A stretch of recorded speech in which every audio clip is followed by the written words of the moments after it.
Are you a purpose-driven entrepreneur struggling to get web traffic that converts into paying clients? Stop wasting time and money. Discover how to position yourself as the go-to authority in your niche or industry. Infuse your wow website with the best unmarketing strategies and drive traffic to your website that converts to leads and clients. Listen to the Unmarket Your Business podcast today and watch as your ideal clients find you with ease. Let's head into the studio now with our hostess with the mostest, Carol J. Dunlop. Hey everyone, and Happy New Year. How are you? I hope that your new year is going really well right now. And you're starting off the new year just great. Well, you're actually listening to me, so that's a great start, right?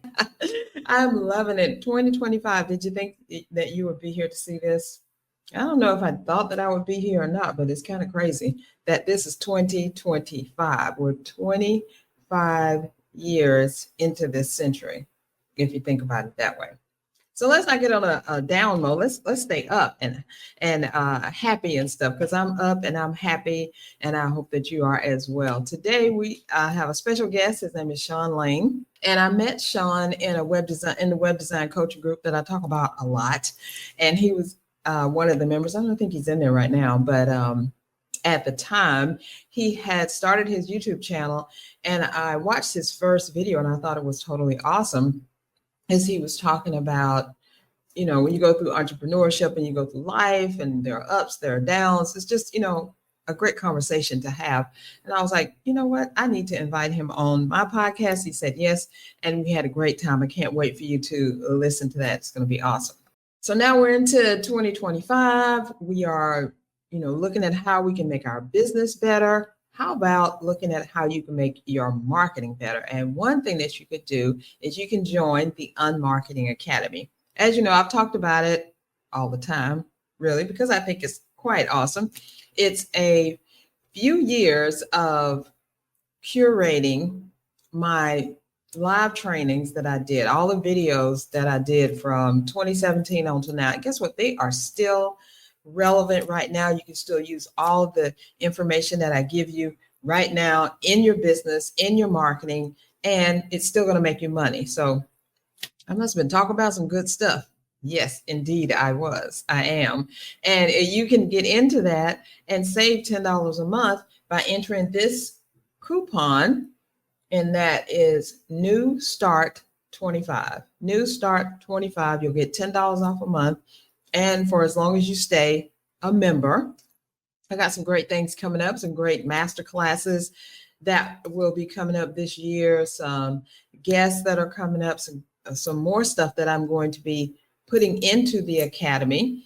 And we're going to really get the community going so that you know that there are other people out there that are experiencing things just like you're experiencing, and we can all talk about it, mastermind about it, and get the word out about each other and help each other grow. So that's my vision for the Unmarketing Academy, and it's coming straight at you right now. So again, you can go to unmarketyourbusiness.com/join.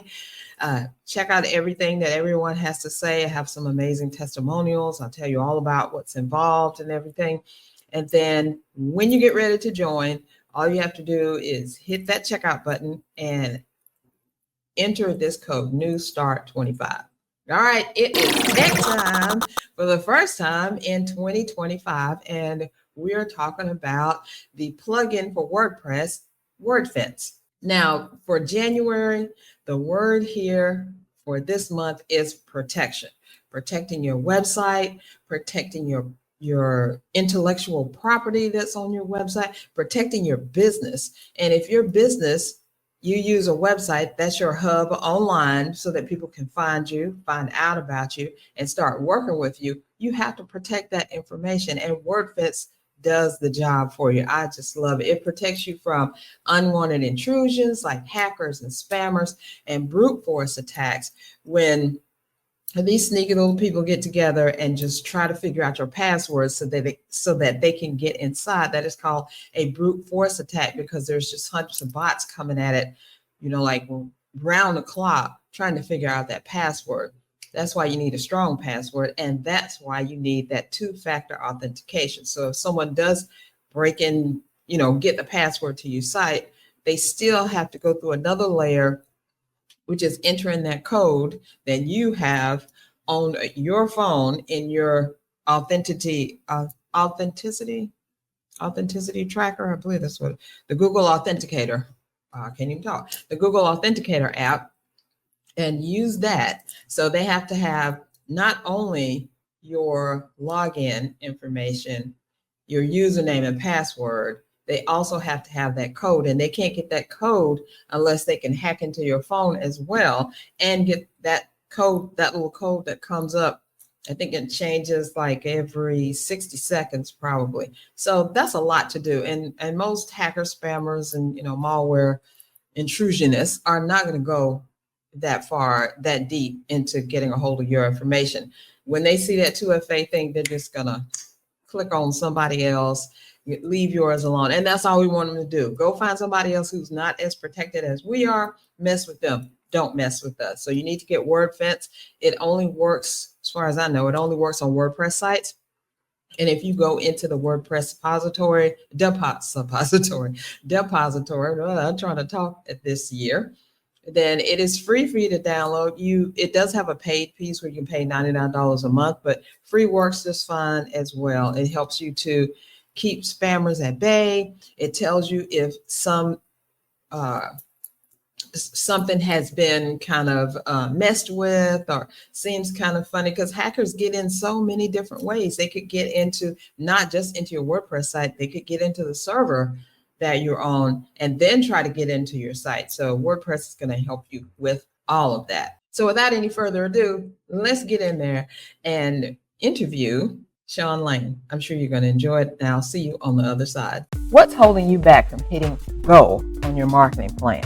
Fear, being unsure, imposter syndrome, frustration? That stops now. What if I showed you how to reach your target audience and get them to buy? How to make social media marketing easy? How to understand the power of email marketing? And how to conquer your fear of putting yourself out there? What if I provided you with simple tools and techniques, easy to implement training that bring you clarity, and give you the expertise and the know-how to convert marketing into money? Hey there, I'm Carol J. Dunlop, the online wild strategist and 6-time best-selling author. I teach purpose-driven entrepreneurs just like you to convert marketing into money.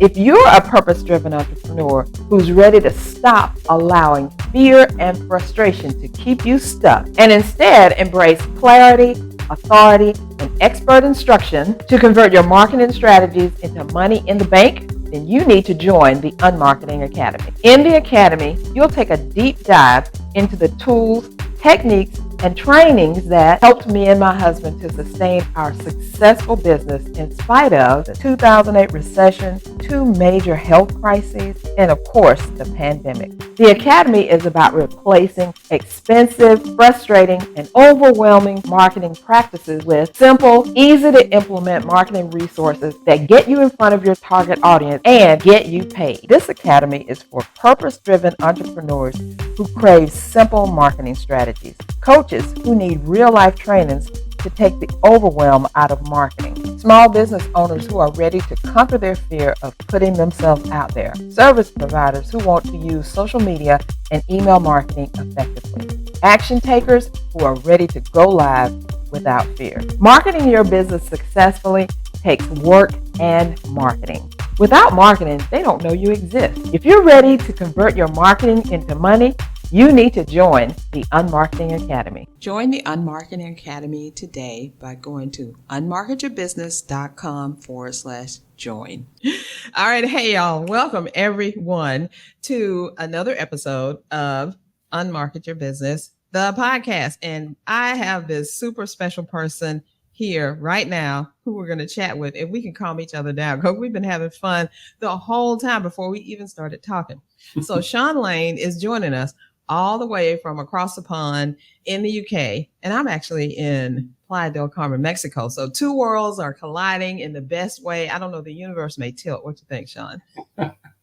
Absolutely. I mean, it's bringing the world, we're bringing the world closer. That's what I think. We're the peacemakers, the goalkeepers, whatever you want to call us. That's what we We're are. all people, right? Yes. And today we're going to talk about the entrepreneurial struggles. As you can see by the title, it's the curveballs that, the world, the internet, the universe, whatever you want to call it, throws at us. And we're going to talk all about it. So before we get into doing that, Sean, why don't you go ahead and introduce yourself, tell everybody, who you work with, who you're for, everything we need to know about you. Yeah. Well, thank you, Carol. Yeah. Thanks for inviting me on. And I'm Sean. I'm a designer, so I specialize in websites, digital design. I've been a designer for, worked out this year, embarrassingly 30 years now. And Wow. I'm also an illustrator as well. So I've done children's books, and you can see behind me over there, actually, sketchbooks and paintings and that sort of thing. But mainly these days, my business is called Thumbnail Creative. As I said, we specialize in digital design. I'm all things creative. I love it. I was one of those kids at school that was good at drawing, and I just love it, and I still do it. And I can't believe some people pay me as well at the end of the day. So I love it. And I met Carol through an organisation that we've joined, Pro, and we've got on brilliantly. So I'm happy to be here.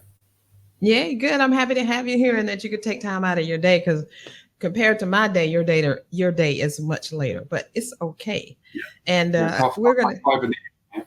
So I'm sorry. What'd you say? It's 5:30 in the evening here. I've had a very busy day, designing all sorts of things, from caps today to doing some wireframes for websites and getting things signed off. So yeah, it's been a very productive day.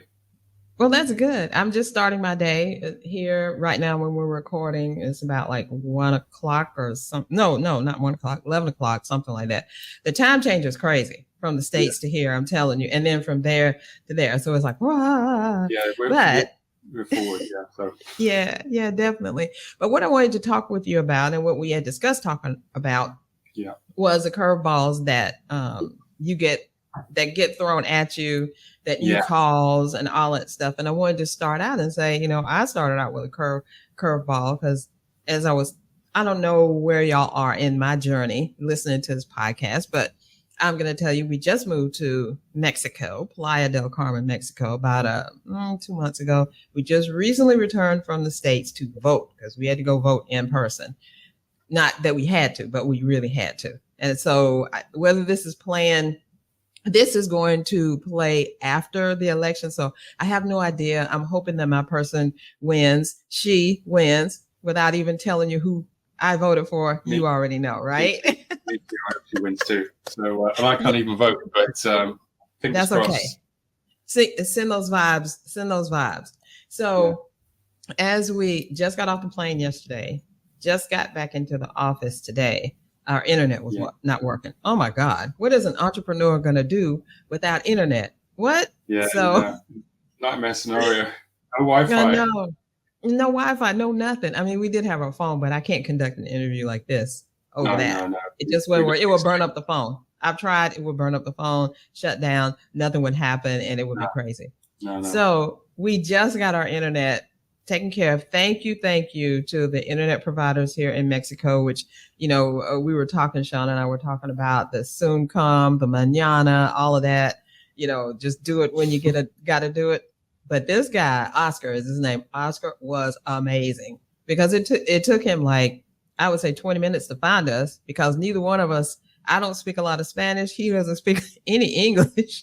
We were trying to communicate through WhatsApp and phone, and it was just crazy, but he did an excellent job. He got us up and running 5 minutes before I had to be on here.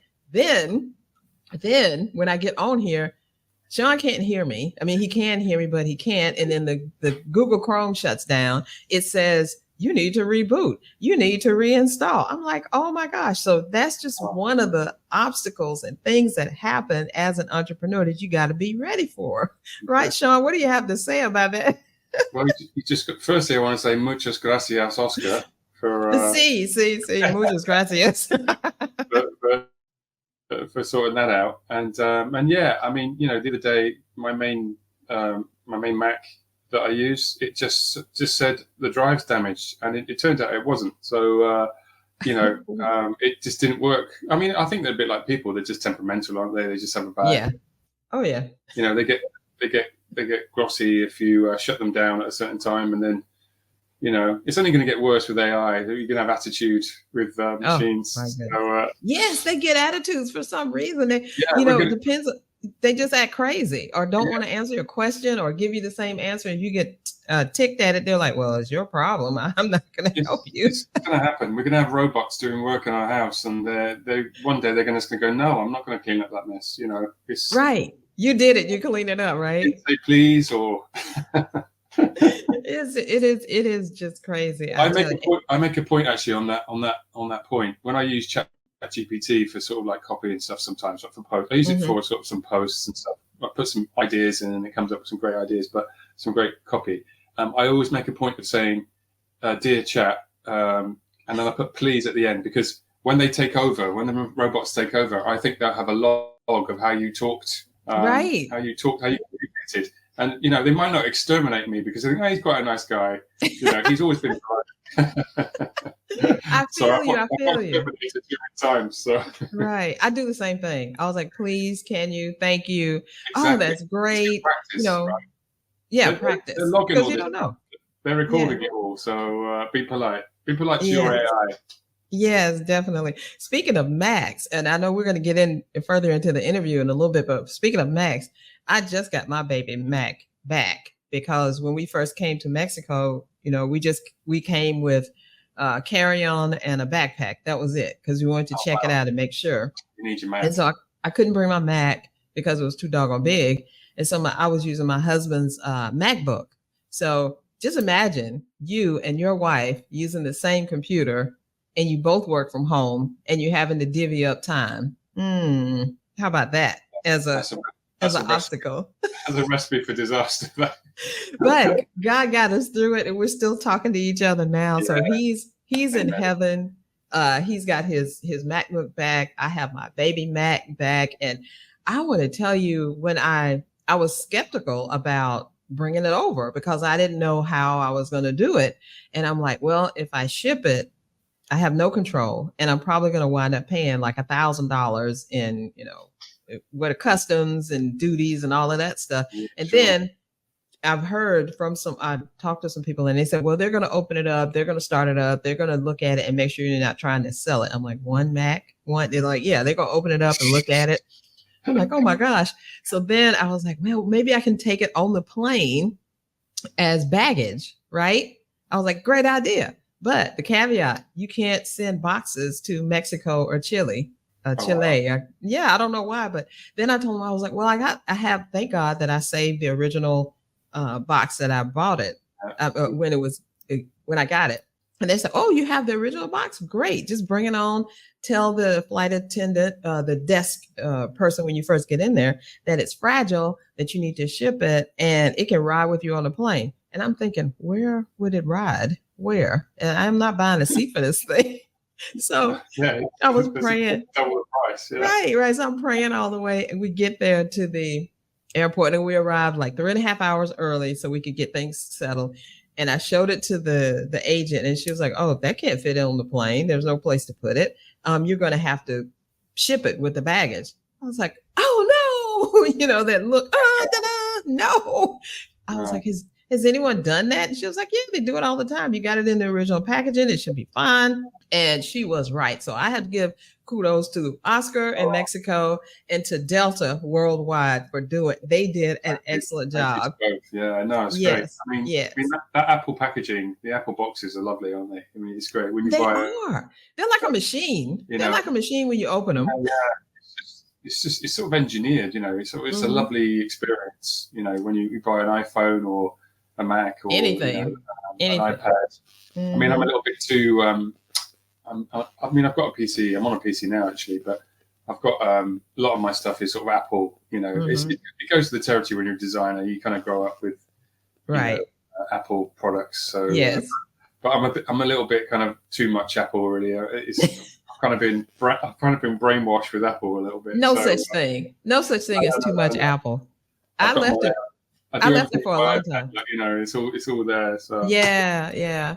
Hey, we're entrepreneurs and we're designers and we're creative, so we got a lot of stuff going on. Which brings me to the fact of, this podcast is all about how to help entrepreneurs get more traffic to their website. So let's start with you, Sean. How do you get traffic to your website? my main way is actually there's a couple of ways I do it. Obviously, social media is pretty important these days, and I spend a lot of time working on ideas on LinkedIn. I post a lot on LinkedIn.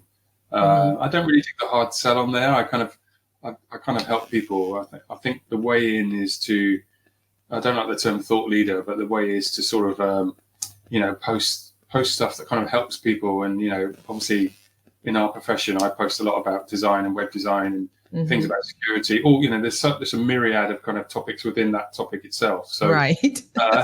SEO, etc., etc. Just I have a particular way I believe that a website should be built. It's bespoke and it's not like it's thought through. The reason my company is called Thumbnails Sketch is nothing to do with like YouTube thumbnails, which subsequently has come to the fore. It's the fact that I always sketch things out, and I think the goal is to inform the client that I think my way to a solution. So it's nothing to do with like downloading templates or using the latest software. It's old school. It's old school. Yeah. I sketch everything. I think things through for the user, for the business. I like to think I'm quite a good listener, and I take in what they want out of the website, which obviously usually is more traffic, more business, etc. Equals more cash. But because I do brand identity as well, there's also the brand element in there, and I make sure that their messaging has that, and it's consistent with all their other brand elements. So I've got quite a few clients where I've actually done their brand identity, a little bit of strategy, and then they say, "Oh, I see you do websites too." I say, "Yeah, I do actually. So maybe it's best if I do your website." So it's a nice sort of you kind of like go in there. Not every client does it, but I end up, if I've got a brand identity client, I end up doing their website as well, which is like it's more business. It's good for me. Right. So in answer to your question, I also do a lot of local networking, which I've just started up again recently due to this answers another question, so I won't go into it too much at the moment, but I've had a physical problem with my back over the last few years, so I had to stop doing the local networking and networking side. But now I've noticed since I've started, because I'm getting a little bit stronger and able to get back out there, sort of thing.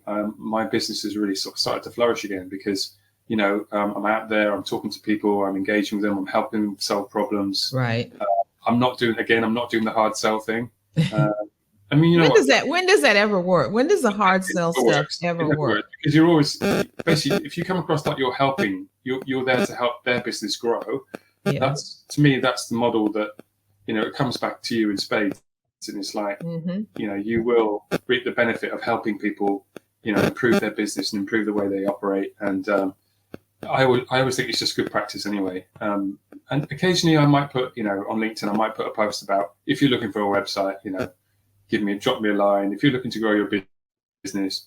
For example, I did a post a couple of weeks ago, and the analogy was, people, believe it or not, there are businesses without websites out there, which I still can't believe. But right.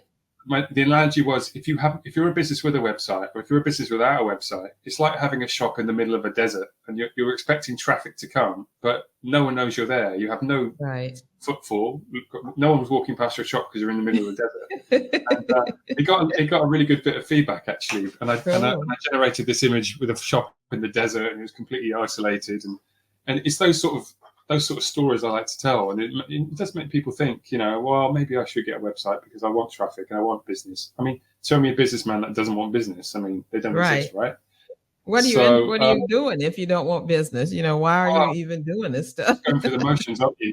You're just pretending that you want to be successful. So, luckily, most people do want success, and I believe I use the social media to sort of guide them in how I believe they should go about getting that success. So those are my two main ways of, in answer to your question, those are my two ways of going out there and generating kind of interest in what I do. So I like it. I like it. Easy peasy. Being, just being you, just being simple you, not doing the hard sell, No, just helping people. That's what I've always done. And it's always helped me a lot if I help others, when I help others. It's not yeah, all about you anyway. It's about the person. If you show them that you're interested in them and what they do and all of that, they're going to repay you by at least exactly. looking your way and maybe even subscribing to something and Yeah. possibly becoming a client, right?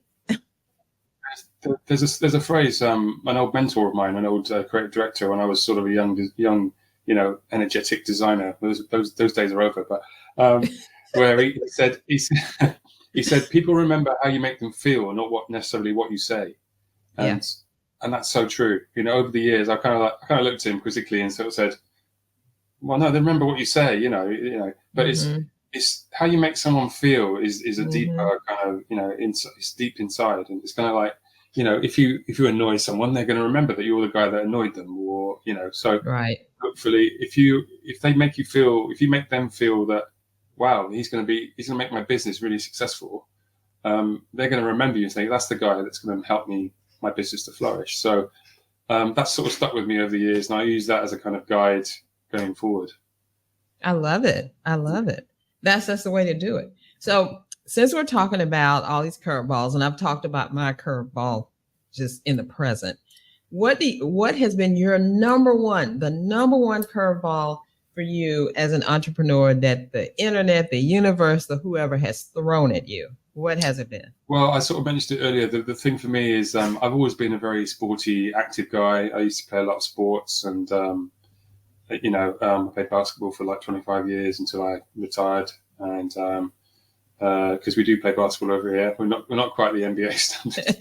Not quite, but maybe you never know now. Sports are everywhere. All sports. I love to have been drafted by the Pistons. That's my team over there. But unfortunately, I wasn't quite good enough. But I was okay, But I played for years, and I was very sporty and active. And then about 5 years ago, I got a back injury where my son sort of jumped on my back, and I was about 3 years into running my own business. And as I said, I was out networking.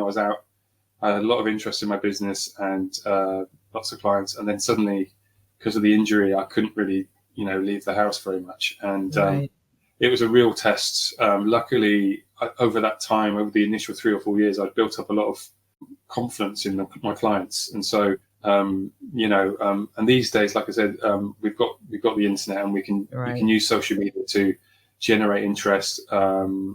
So that's been the biggest thing for me, because I've been lucky to that point. I'd never had I never knew what pain was, or I'd had injuries from my sporting life and stuff, but nothing debilitating like that, right? And suddenly here I was debilitated with 2 young children, so and I'm still fighting my way back.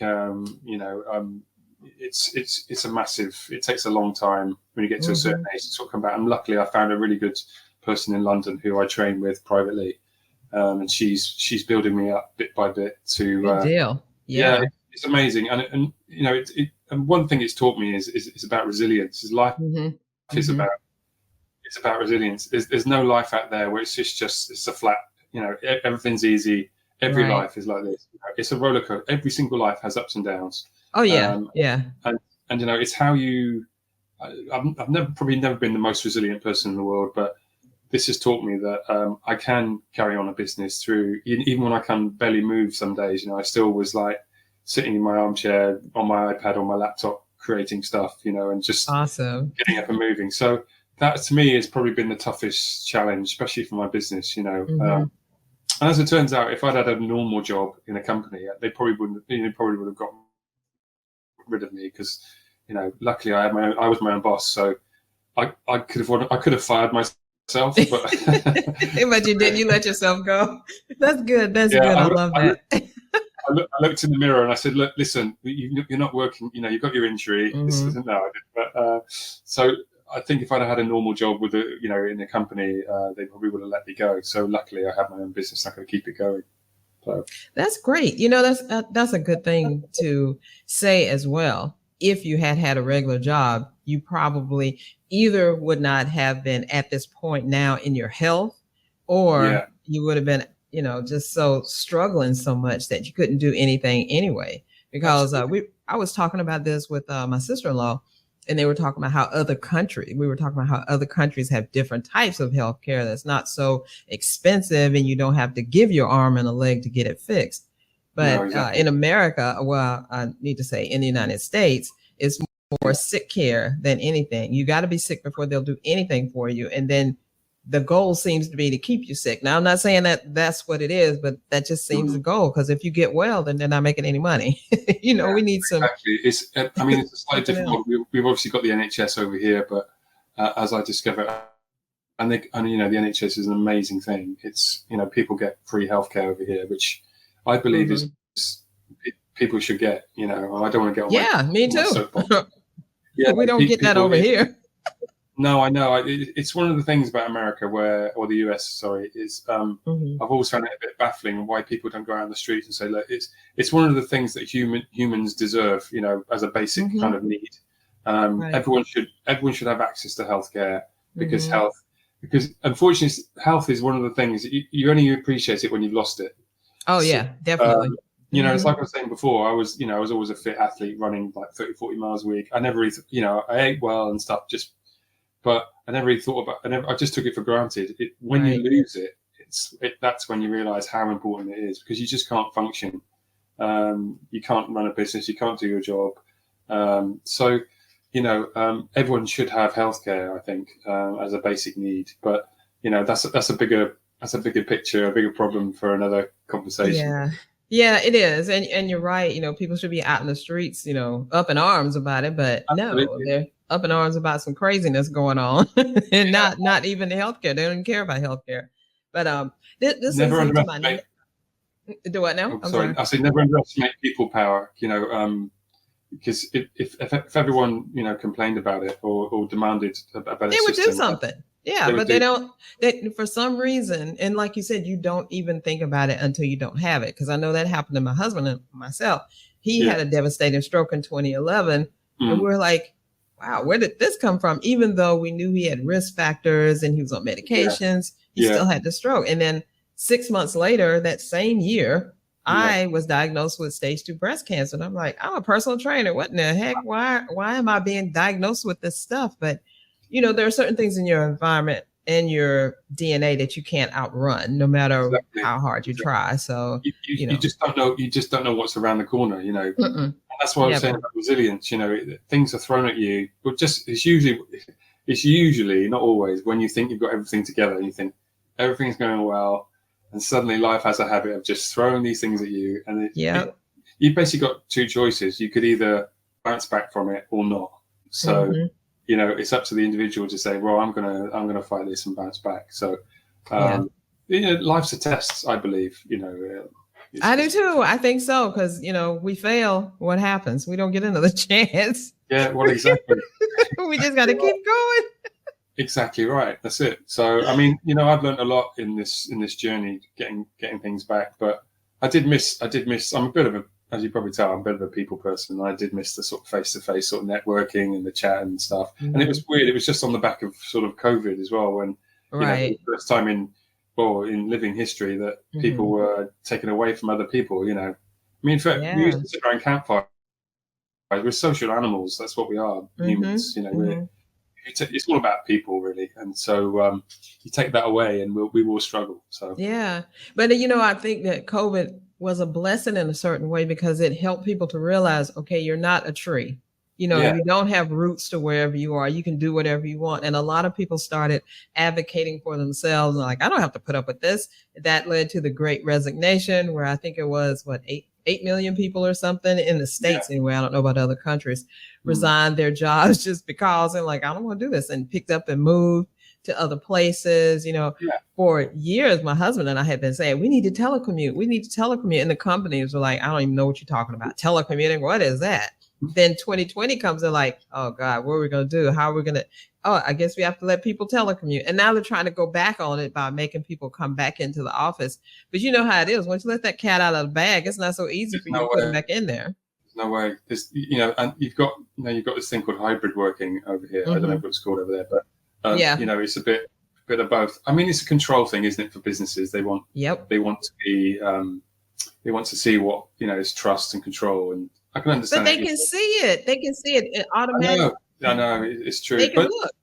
But I'm a bit sort of in the middle with it because it's good to build. I've been in great teams. I've worked with great people and stuff, and it's nice to have that, especially in the creative industry. It's nice to have that thing where you're sort of like bouncing ideas off each other, and when you work together, you get that kind of mutual, and you reach your goal. It's kind of a mutual high, and whereas when you're isolated a little bit, it's not quite the same. But at the same time, I'd much rather work a bit in a hybrid sort of role, maybe 2 days a week in a studio and then 3 days at home, and that sort of thing. So that's the perfect medium for me. Yeah, people do give me energy, but recently when we first moved here and then we moved into our condo, we didn't have internet for like 10 days. Oh my God. No internet for 10 days. What are we going to do? So I had to.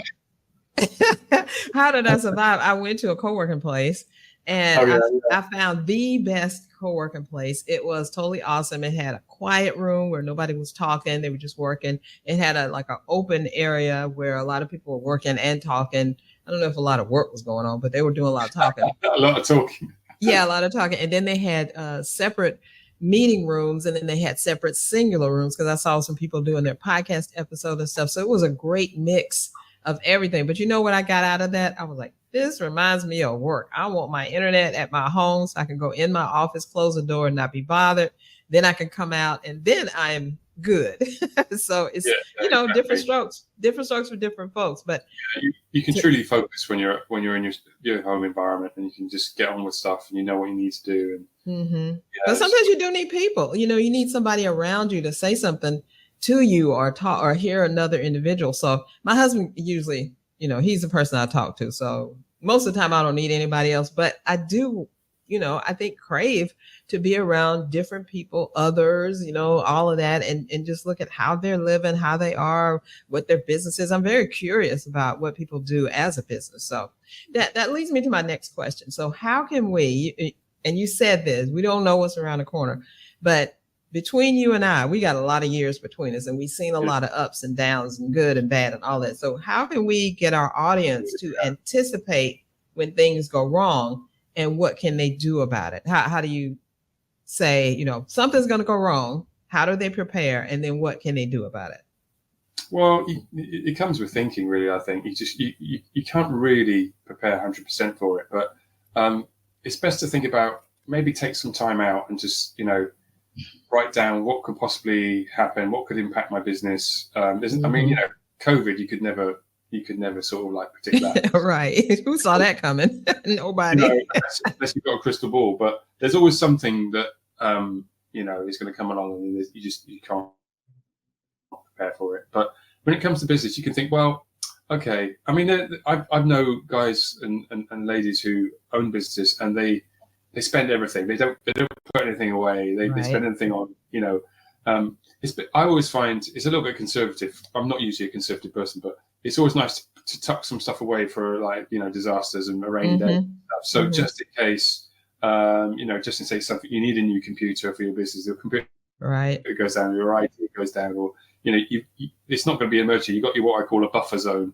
financially. So as I say, it doesn't sound very creative to do that. It sounds too safe and stuff. But and I feel a bit sad saying that. But I have, I have a sort of buffer zone that if something was to go wrong, if my house was to blow up, God forbid. But I've got something tucked away so that I could start again, or I could answer problems for my clients. Just in case, sort of thing. But it's about thought, really, and just thinking, what could possibly go wrong? Am I prepared for that? And then from there, it's up to you whether you want to, take the steps to be prepared or not. That's so true, because I will tell you, if I had not had the original box that my Mac came in, I would not have been able to bring it on the plane with me and take it. I would have had to have shipped it, and that was going to take weeks, because we shipped something from the States to Mexico, like when we first got here, just kind of trying to test it out. It was just like a gadget. We had to pay $100 in duties and all of that stuff. Then we had to pay more money when it got in through customs, and we could tell that they had opened it up and looked at everything because they had like sealed it. They had Wow. sealed it so you couldn't get in it. So I'm like, I don't want that going with my Mac. So I don't know the forethought of keeping that box. And I have to blame it on my husband because he keeps all the boxes. He don't throw any boxes out. We got boxes galore. When we were coming to Mexico, we had to throw boxes away. Yes, but it's like looking, like I say, you can't prepare for everything, but look into the future about possible right. scenarios, about what could happen. Mm-hmm. I don't know if you could, in years ago, think, I want to move to Mexico, therefore I'm going to keep all these boxes back. That never happened, but we were we were renting, so we knew we were going to move. So I was like, when I saw that mechanical box that Mac sent that Adobe, it's not Adobe, Apple sent the Mac in, I was like, wow, this is pretty neat. I mean, I opened it up. It's like an experience opening the thing up, right? It is. It's beautiful. Yeah. It is. It's designed by, it's engineered. It's designed by, they were one of the first people to actually think about that. It's getting an Apple product is an experience from the moment you receive the product to no one else was doing that, and now I don't even know if anyone else is doing it now, but because it's obviously a bit more expenditure. But they keep doing it. They keep doing it. It doesn't matter if you order a replacement watch, wristwatch thing, for your Apple iPhone or your Apple iWatch or whatever. It's going to be in some magnificent packaging. It's going to be just buffered and all of that. I love it. I mean, I have used Apple products off and on for 30 years, but for the 20 previous years to this, my husband was a PC guy. And he didn't like, what are you doing with that Apple thing? Get it away from me. So we went straight to, Microsoft and the PC stuff. But then when iPhone first came out, being the engineer, the network engineer person, the computer guru, the person that he is, he was like, I got to have that thing. And so from then on, he started with that one little phone. Now he went all Apple. I want to say probably 2021. He went all Apple, phone, watch. Had the book, iBook, and all that, and I was still doing the PC. And then he's like, you gotta switch over. You need to switch over. It'll be much better. We can communicate better. And I was totally Android. I'm like, no, we don't need to do that. I can get on Google and all that stuff. But I'm telling y'all, if y'all are looking for the difference between iPhone and Android, there is no comparison because the communication factor between me and my husband, we're in the same place, but just being able to use our watch to talk, walkie-talkie to each other, the stuff that's in there, how my health, both our health has improved because of the eye health and all of that. It's just amazing. I mean, I'm just amazed. This is turning into an advert for Apple, isn't it? Yes. They've got the new, talking of AI, they've got Apple Intelligence now. So we haven't gotten that yet because I think it's ended on the next thing. It comes out soon. But I'm waiting. I'm waiting. Yeah, I don't ever buy the latest sort of iPhone, my iPhone's kind of like a couple of years old. But ours too. But some things we have are new. But this Apple Intelligence, I'm like, okay, let's see what it's all about because like you say, AI is everywhere, and the people who don't use AI are going to fall behind the people who do use AI. Exactly. So you might as well do something, entrepreneurs. Hello. AI is a whole nother topic for us to talk about, isn't it? It's like another hour-long kind of video. But I'm telling you, some people are really coming around to it because on Friday, Saturday, and Sunday, I was in this conference and I spoke on Saturday, and it was for not a church but religious, a religious conference, and the people are all spirit-based and faith-based and stuff like that. How about they had somebody talking about Chat GPT and you need to use it for your ministry. And if you don't, you're going to get left behind. I was like, okay, I'm in the right place. Wow. Yeah, I know. I know. It was awesome. Yeah. There's no sector that's not going to be affected by it. Right. So, yeah. You just got to try and embrace it. I mean, hopefully, in a creative job, someone's asked me before what they think, is it going to ruin web design or I don't think it will. I think it's it can't really generate. I had a job. It's not web design, but I had a job recently. A gentleman. It's quite funny because he filled in on my website. I've got a contact form like a lot of us have, Uh-huh. And he said something like, "I don't really like designers," Okay. which I thought was a funny way to get someone to work for you. It's like he Mm-hmm. said, "I don't really like design." He said, "I've had a bad experience with designers in the past, but I've got this awards logo that I need designing, and I want a really original design." So I thought, well, this is going to be a bit of a challenging one. But long story short, it all turned out really well. Good. And he said when I generated this design, and he was really happy with it, and he was like Mm-hmm. he was like putty in my hands and head. He was like a little kitten, He started Yeah. off he started off really grumpy, then he was like a little kitten. But Yep. I've had those. I've had those he said too. something interesting, which is why I'm mentioning it. He said, "There's no way an AI prompt could have generated this design Right. because Right. it was so different." And so, if you generate an AI, if you go into a prompt, you've got logo things now that generate AI logo designers and stuff. Right. You'll just have like badges and the standard kind of stuff. Mm-hmm. Which I thought was an interesting thing for him to say. It was like, yeah, that's true. You wouldn't. There's no way an AI generator could have generated the design that we ended up with. So maybe there is hope for us after all. I think so. I think there is hope for us because AI is here to stay. It's not going anywhere. And if Yeah. the sooner we accept it and kind of work with it, I think the better off we will be. Absolutely. Sean, I have enjoyed this so much. Thank you for taking this time. Thank you for this chat, this really authentic chat, because to tell the truth, y'all, we didn't know what we were going to talk about. We had a subject and we just let it flow. And I hope that everyone got something out of it. But I hear a little AI birdie told me, Sean, that you have a gift for the people here. Tell us all about it. Yeah, I mean, if you want to contact me, I'll give you a free consultation on whatever project you have in mind to do with design. If you want a website audit, or if you've currently got a website or any kind of digital design that you think, well, it's not really working for me, just have a chat with me, and I will take a look at it, and I'll give you my feedback. And if you want to carry on the conversation and hire my services, you can. If not, you can go and hire someone else. But yeah, I'm more than willing to have a chat with you and let me know any issues you have with your branding or your design. Oh, great. And how can they contact you? The best way?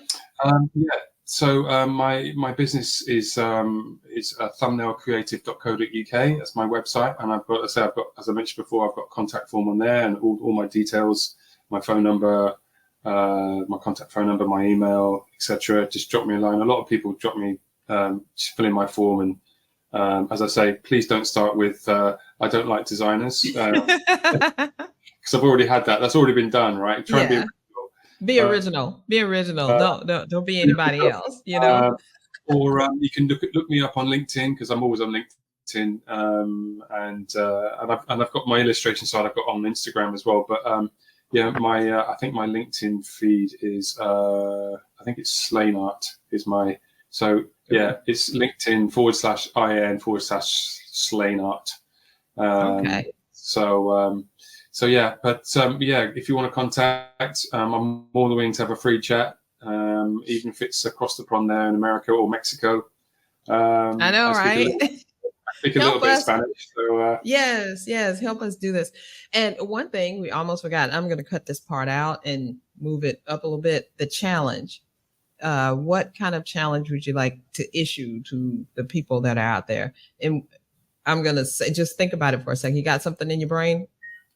Not really, but let's see. Maybe they should. No, I don't want to say look at your wheel. That's so cool. Maybe you do. I'm trying to think of something. No, go ahead. Let's tie it into what I said before. Is like maybe take half an hour out of your day and think about what issues could arise in your business, and write down a list.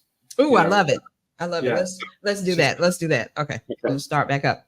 All right. Okay, Sean, before I let you go, you know that I love challenges and the audience loves challenges. So tell us a challenge that you can offer to them that's going to help them in their business along the lines of what we've been talking about today.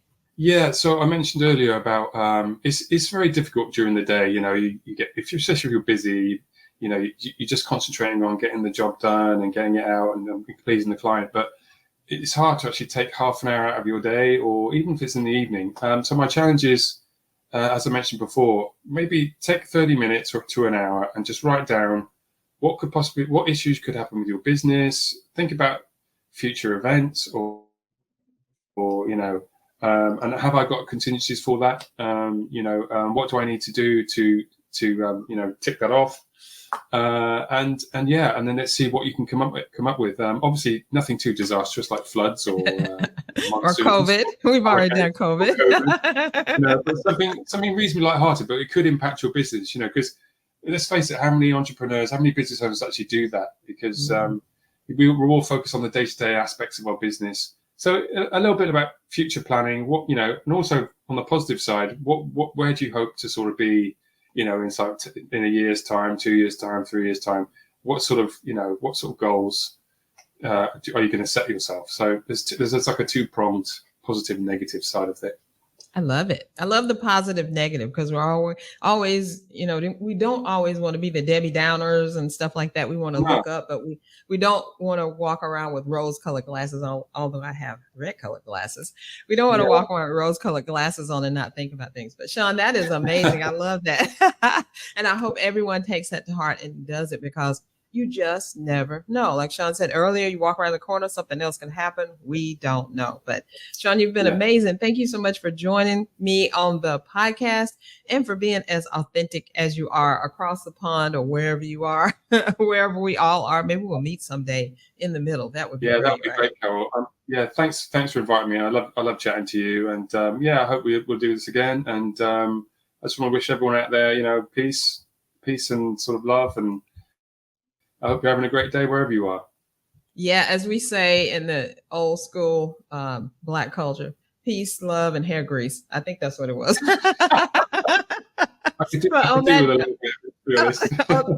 On that note, we're going to let you go. Bye for now, you guys. Thank you, Carol. Take care. All the best. See you soon.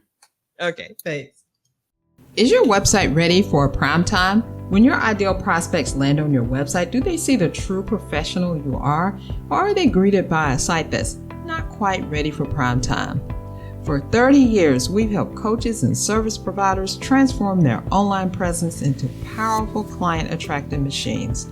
As a premier website designers in the Atlanta area, we don't just build websites, we create conversion engines that work for you 24/7. Why choose CSI for your WOW website? We're experts in authority marketing. We help you convert web visitors into paying clients with our proven unmarketing strategy. We offer complete protection. We'll work hard to keep your website safe from hackers and accessible to all. And we offer purpose-driven results, custom designed for coaches and service providers who want to make a real impact. If you're ready to make an impact with your website, download our free WOW Website Planner today. Inside this planner, it'll give you all the information you need to create your own WOW website. Whether you use us or someone else, you need a WOW website that converts web visitors into paying clients. So go to csicorporation.com/planner right now and download the free WOW Website Planner. Did you enjoy that interview? I did. We had a great time. And as I mentioned before on last week's episode, if you look in the back, I don't know if you did or not, and you can wind back, you'll see that it went from light to dark because we were talking so in depth about so many things. He's a great person to just chat with and stuff. And he's across the pond. So it was a great time for us to talk and all that. All right, my client success story for this episode of the podcast is Minister Harriet Ward. Harriet Ward was the first person to buy my book, Unmarket Your Business, 10 Ways for Savvy Entrepreneurs to Stand Out, Stop Struggling, and Start Profiting. And she actually contacted me on social media and said, Carol, I just bought the book, and she had some questions and I answered them. I've known her, ever since then. I was 2017. She's been a part of a lot of things that I've done. She was just in the very recent, like in October, I believe is when we put that out, The Power of Your Message Summit.